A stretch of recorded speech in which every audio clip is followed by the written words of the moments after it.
사람들은 살기 위해서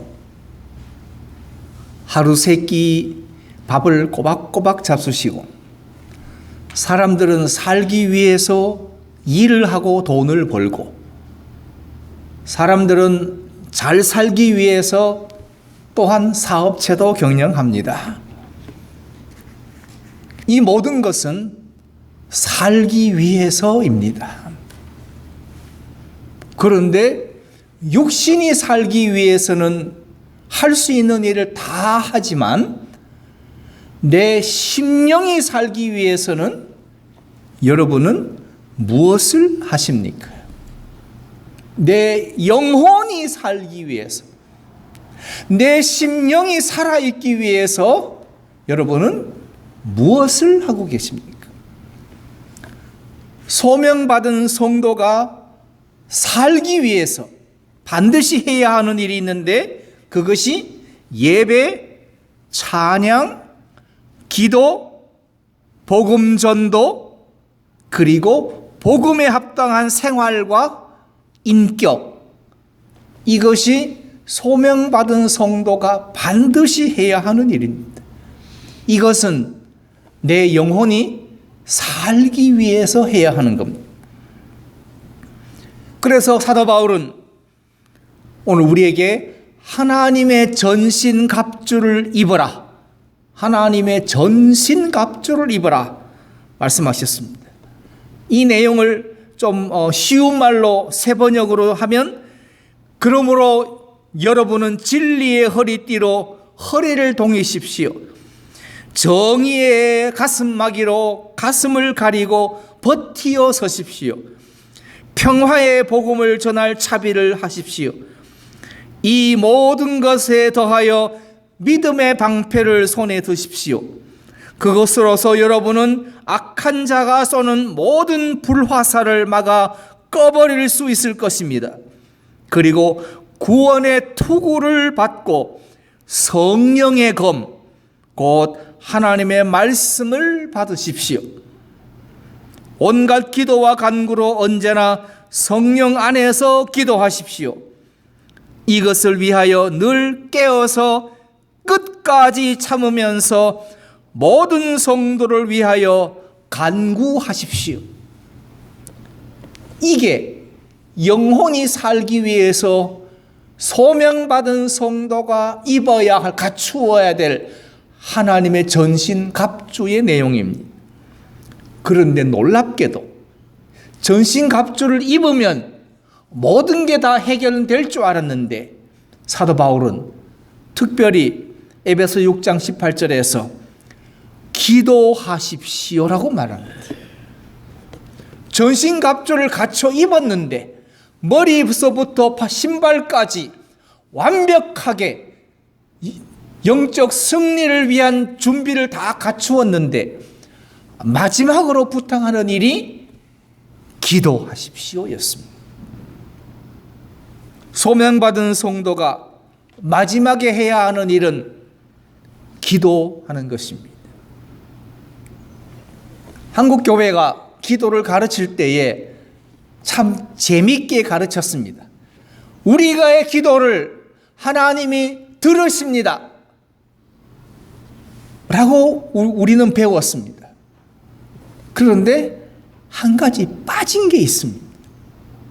우리의 간구와 기도를 하나님께서는 들으시고, 그 다음에 기도한 대로 사는지를 보십니다. 이걸 안 가르쳤습니다. 기도한 대로 사는지를 보십니다. 그러니까 뒤에 있는 내용은 안 배웠으니까 앞에 가르친 내용, 부르짖고 금식하고 철야하고 산기도 다니고 울부짖으면서 기도할 줄은 아는데, 심지어 나무 뿌리까지 뽑기도 하는데, 그 다음 기도한 대로 사는지를 보십니다를 모르니까 사는 것은 엉망으로 사는 겁니다. 즉 한마디로 정리하면 기도만 했고 사는 거는 내 살고 싶은 대로 사는 겁니다. 이 심령은 우리는 죽었다라고 말합니다. 살았다는 이름은 가졌으나 실상은 죽었다라는 게 이겁니다. 그렇다면 여러분은 산 자이십니까? 죽은 자이십니까? 아무리 생각해 보아도 저는 죽은 자입니다. 그러니까 날마다 기도할 때마다 불쌍히 여겨 주시옵소서, 용서하여 주시옵소서, 연약함을 불쌍히 여겨 주시옵소서, 어리석고 무지몽매함을 불쌍히 여겨 주시옵소서 밖에는 할 말이 없는 겁니다. 왜냐하면 기도한 대로 살지 않았으니까. 그 어리석고 미련하고 연약함은 아니까 하나님 앞에 허구한 날 불쌍히 여겨달라는 것 밖에는 못합니다. 오늘 함께 우리가 봉독했던 사도행전 4장 23절 이하의 말씀 속에서 사도들이 잡혔다가 풀려났습니다. 그리고 사도들이 거기서 있었던, 거기서 당한 일들을 이제 가서 말하기 시작했습니다. 그때 사도들과 전 교인들이 위기의식을 느끼게 됩니다. 아, 박해가 다가오고 있다. 교회를 허물고 우리의 신앙을 짓밟으려 하는 로마 제국의 박해가 우리에게 닥쳐오고 있다는 위기감을 느끼고 있습니다. 요즘 세계를 보고 한국 사회를 보면 모두가 위기가 다가왔다라고 말합니다. 그런데 말만 하고 기도는 하지 않습니다. 그렇다면 영적인 위기를 느낀 성도들이 제일 먼저 한 일이 무엇인가? 첫째로 성도들이 취한 행동은 오늘 24장 24절에 있는 말씀처럼 저희가 듣고 일심으로 하나님께 소리를 높여 합심하여 기도했습니다. 위기 탈출의 방법은 기도밖에 없음을 저들은 알았습니다. 그 어떤 것으로도 위기 탈출할 수 없고 오직 하나님께 부르짖어 기도하는 것만이 위기 탈출할 수 있음을 알았습니다. 기도하면 영적인 아이디어, 영적인 지혜가 떠오릅니다. 기도하면 비상구도 보입니다. 기도하면 하나님께서 예비하신 피할 길도 보입니다. 기도하면 꽉 막힌 문제를 열 수 있는 키도 보입니다. 그러므로 기도만이 사는 길입니다. 2019년 한국과 세계의 영적 상황은 우리는 위기의식을 가지고 살아야만 합니다. 위기의식을, 특별히 신앙의 위기요, 기독교 신앙의 위기가 닥쳐왔습니다. 예를 들면 금주나 금연하신 분들의 체험하는 얘기를 들어보면 건강에 위협을 느꼈을 때 저들이 단번에 금주나 금연했음을 알 수 있습니다. 건강이 한번 상하면 사람들은 운동을 시작합니다. 왜냐하면 위기를 느끼기 때문입니다. 그렇다면 평소 우리의 신앙도 이 살기 좋은 미국 땅에 살지만 우리의 신앙은 언제나 위기감을 느끼면서 사는 삶이 되어야 됩니다. 그것이 소명받은 성도의 사는 길입니다. 자만하면 무너집니다. 게으르면 실패합니다. 평안하다 할 때 위기가 닥쳐옵니다. 평소에 여러분 우리의 삶의 위기를 의식하십니까? 이제 나이가 드시고 연세가 높아지시면 가장 걱정하는 게 건강 문제입니다. 오죽하면 9988234가 나왔겠습니까? 9988, 99세까지 팔팔하게 살다가 234, 231 병원에 갔다가 이제 편안하게 죽는, 이것을 부르짖습니다. 그만큼 건강이 가장 중요하고, 그리고 죽을 때 고생하지 않고 죽는 것을 사람들은 생각합니다. 그러나 그보다 더 중요한 것은 영혼이 살아있느냐 죽었느냐가 더 중요합니다. 예를 들면 이스라엘 왕 다윗은 성군입니다. 신앙인이요, 그는 강한 군사였습니다. 그런데 한가하다고 하는 때 한가한 틈을 타서 사단의 유혹에 그만 걸려들었습니다. 실족하고 이로 인해서 가문이 몰락하고 악한 임금이 되었고, 그리고 무기력한 신앙인이 되어 끝내는 하나님 앞에서 참회의 눈물을 흘려야만 했던 인물이 다윗이었습니다. 존경받던 왕의 자리에서 가장 비참한 죄인의 자리까지 추락했습니다. 예수님은 우리 죄를 구속하시려고 하늘 보좌 버리시고 이 땅에 낮아지셨는데, 다윗은, 그리고 우리들은 죄로 말미암아 우리의 게으름과 나태함 때문에 사단의 유혹에 빠져 실족하여 한순간에 우리는 몰락하는 신앙인들을 우리는 너무나 많이 보아왔습니다. 그러므로 기도할 일이 생기거든 오늘부터 기뻐하기로 약속하십시다. 주님, 기도할 일을 주셔서 감사합니다. 기도할 문제를 주시니 감사합니다. 기뻐하며 기도하겠습니다. 기도할 일을 주시면 기뻐하십시오. 그리고 감사하며 기도하십시오. 우리는 종종 이렇게 생각합니다.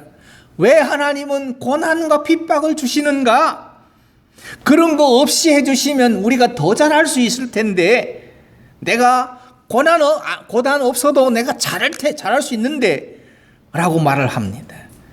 그런데 고난이 없으면, 핍박이 없으면 결국 신앙이 죽는다는 사실을 세계 교회사의 역사가, 신앙의 인물들의 그 증거가 넘쳐나고 있습니다.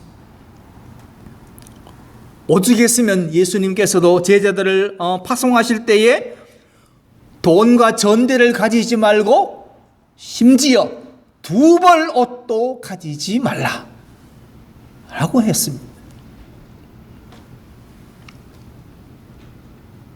마태복음 10장 9절과 10절 말씀에서 너희 전대에 금이나 은이나 동이나 가지지 말고 여행을 위하여 주머니나 2벌 옷이나 신이나 지팡이를 가지지 말라. 나를 편안하게 하는 것, 나를 안전하게 하는 것들로부터 나를 떠나게 하는 것이, 그것이 제자를 파송하는 방법이었습니다. 그런데 요즘은 어떻습니까? 좋은 차를 타야 된다고 말합니다.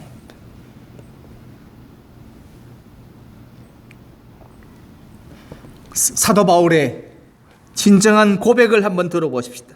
빌립보서 1장 12절에서 형제들아, 나의 당한 일이 도리어 복음의 진보가 된 줄을 너희가 알기를 원하노라.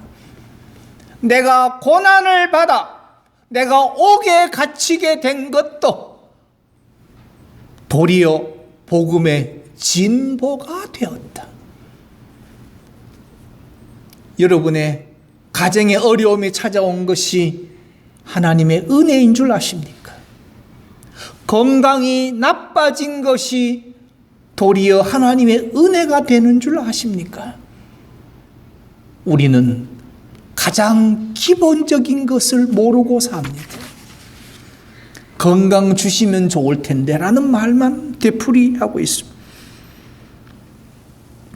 그렇다면 두 번째로, 지금 여러분이 당하는 그 고난을 하나님의 뜻 안에서 볼 수 있기를 바랍니다. 우리의 고난은 죄 때문도 아니요 저주 때문도 아닙니다. 우리가 당하는 고난은 하나님의 뜻을 이루는 방편이기 때문입니다.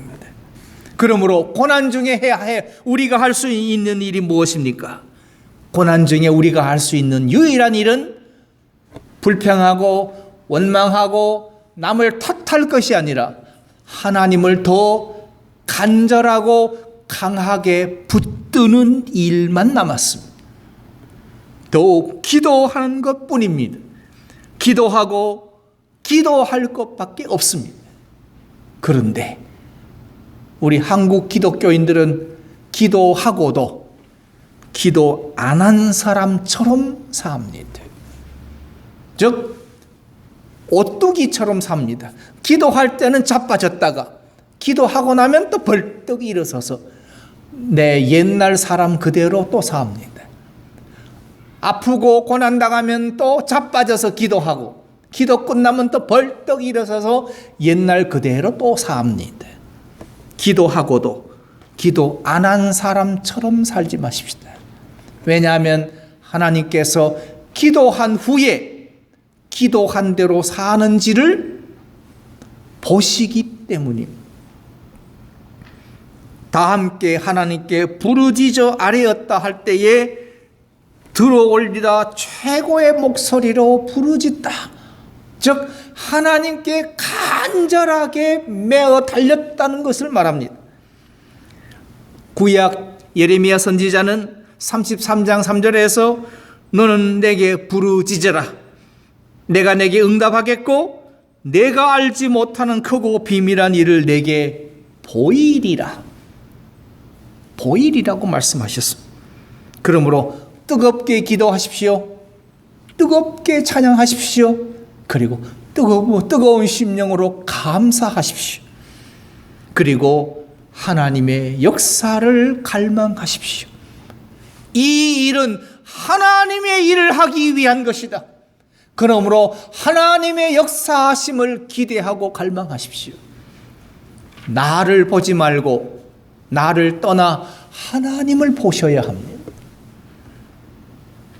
두 손 들고 찬양하며 갈망하며 기도하시는 삶이, 그것이 하나님의 뜻 안에서 바라볼 줄 아는 눈을 가진 복된 성도이기 때문입니다.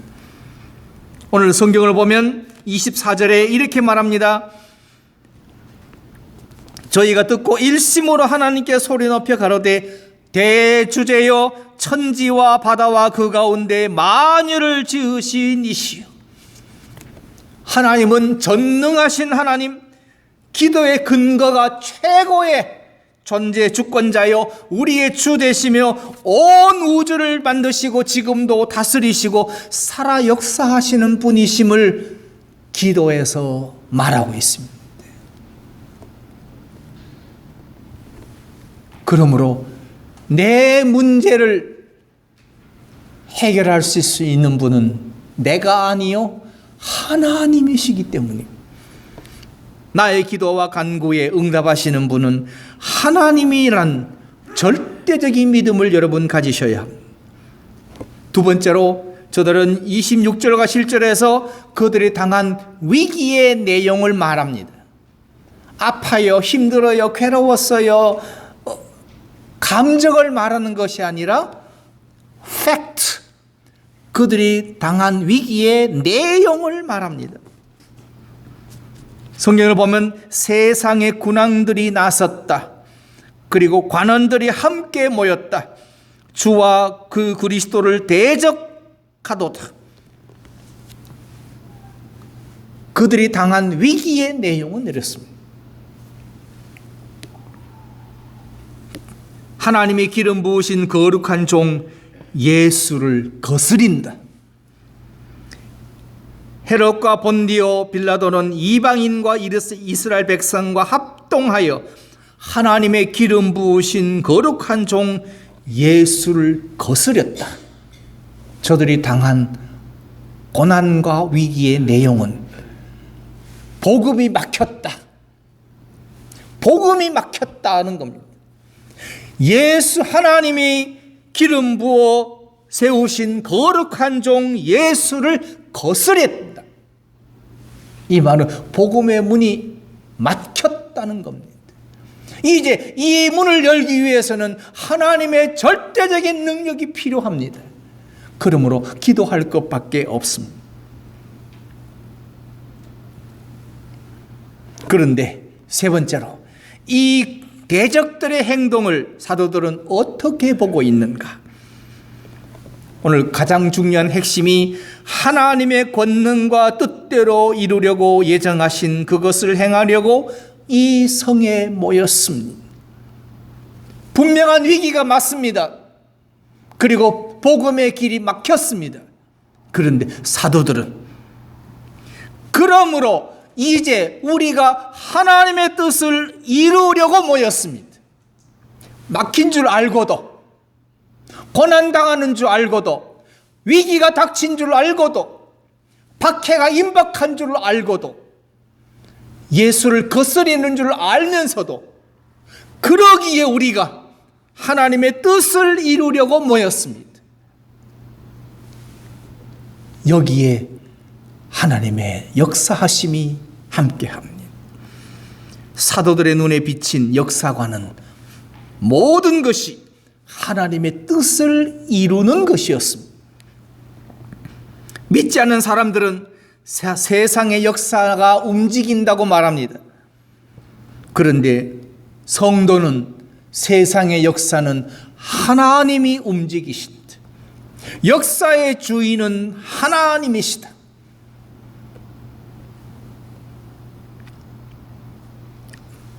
다른 사람들이 무슨 말을 하든 우리가 알아야 할 것은 하나님이 역사하신다. 하나님이 세상 역사를 쥐고 계신다. 하나님의 주권 안에 있다라는 겁니다. 그러므로 역사는 인간의 뜻대로 움직이는 것이 아니라 하나님의 뜻대로 움직여집니다. 그렇습니다. 하나님이 지금은 사도들이 와서 말한 대로 복음이 막힌 것처럼 보입니다. 하나님이 실패한 것처럼 보입니다. 그러나 하나님은 패배하지 아니하십니다. 아니, 패배하실 수도 없습니다. 왜냐하면 그분은 만군의 주 여호와 하나님, 만유의 주 하나님, 세상의 역사를 주관하시는 전능하신 하나님이시기 때문입니다. 인간이 잠시 하나님을 이기는 것처럼 보입니다. 그러나 결국은 하나님이 이기십니다. 제자들은 이 사실을 확실히 믿고 다음에 세 가지를 기도합니다. 첫째는 29절 말씀 있는 것처럼 주여 종들로 하여금 담대히 하나님 말씀을 전하게 하여 주옵소서. 담대하게 하나님의 말씀을 전하게 해달라. 두 번째로 손을 내밀어 병을 낫게 하여 주옵소서. 하나님의 역사하심과 함께하심을 보게 하여 주옵소서. 세 번째로 표적과 기사가 거룩한 종 예수의 이름으로 이루어지게 하옵소서. 이 모든 것, 담대하게 하나님 말씀을 전하고 손을 내밀어 병을 낫게 하시고 그리고 표적과 기사로 예수의 이름으로 이루어지게 해달라는 것들은 전체를 모아보면 하나님의 생각으로 충만했습니다. 사람의 생각은 조금도 없었습니다. 어제 내가 당한 고난 모릅니다. 어제 내가 받았던 핍박 모릅니다. 오늘 내 머릿속에는 하나님의 생각, 하나님의 말씀만 가득합니다. 이것이 사도요, 이것이 성도여야 합니다. 우리 자신이 이러한 위기의 상황에 처했다면 어떻게 기도했겠습니까? 우리 같으면 주님 피할 길 준다고 했잖아요. 피할 길 좀 줘요. 라고 얘기할 겁니다. 왜 나는 피할 길 안 줘요? 예수 잘 믿었는데. 라고 얘기하실 거 아닙니까? 근데 사도들은 그러지 않았습니다. 하나님의 생각으로 가득 찼습니다. 역시 사도들은 성령의 사람들이었습니다. 저들은 성령 충만했습니다. 그러므로 본래의 목적인 말씀 증거, 나면서 앉은 병이 고침같이 고치는 일, 많은 사람을 예수 믿게 만들 수 있는 표적과 기사만 구했습니다. 자신들을 위한 기도는 전혀 하지 않았습니다. 지금 당한 핍박과 어려움을 피하게 해달라고 기도하지 않았습니다. 자신의 명예와 부귀영화와 자신의 편함에는 관심 없었습니다. 오직 하나님의 구원하심과 사랑하심에 증거하려는 열망으로 불타올랐습니다. 이것이 사도행전의 성령의 역사를 이루어낸 초대교회의 믿음의 승리였습니다. 이제 한 달여 앞으로 제7회 할머니 할아버지 봉사와 섬김의 날이 이제 다가왔습니다. 작년에 홋카이도 버페에서 참 많은 분들이 오셔서 정말 봉사 잔치가 아주 풍성했습니다. 올해도 더 많은 어르신 분들이 오셔서 더 많은 풍성함의 은혜가 있으리라 생각합니다. 한 달 동안 이제 어떻게 기도해야 할까? 주님, 그냥 밥만 먹고 가지 않게 하옵소서. 기도하셔야 합니다. 밥만 먹고 가지 않게 하옵소서. 밥을 먹으면서 예수의 사랑을 체험하게 하옵소서. 예수의 사랑을 보게 하옵소서. 밥을 먹고 돌아가면서 저들의 발걸음에 하나님의 말씀이 동행하여 하게 하여 주옵소서. 기도하셔야 합니다. 그러지 않으면 정말 밥만 먹고 선물만 받아가는, 우린 그런 사례를 많이 봤지 않습니까? 저기 어디에 있는 그 노인의 봉사회 같은 데서 잔치하면 백수십 명이 와서 밥만 먹고 선물만 받아서 다 갑니다. 그러나 방주교회의 섬김의 행사는 달라야 합니다. 오신 어르신들의 심령을 한 사람이라도 살려내자. 한 사람이라도 복음을 듣게 하자. 한 영혼이라도 예수의 사랑을 보게 하자. 한 심령에라도 예수님이 하신 이 사실을 알게 하자. 우리가 한 것이 아니요 하나님이 하셨습니다. 내 힘으로 한 것이 아니요 하나님의 은혜로 했습니다. 영광은 하나님이 받으실 것입니다. 우리는 그분의 종입니다. 여러분을 섬기는 이 일이 우리에게는 큰 은혜요 축복이요 기쁨입니다.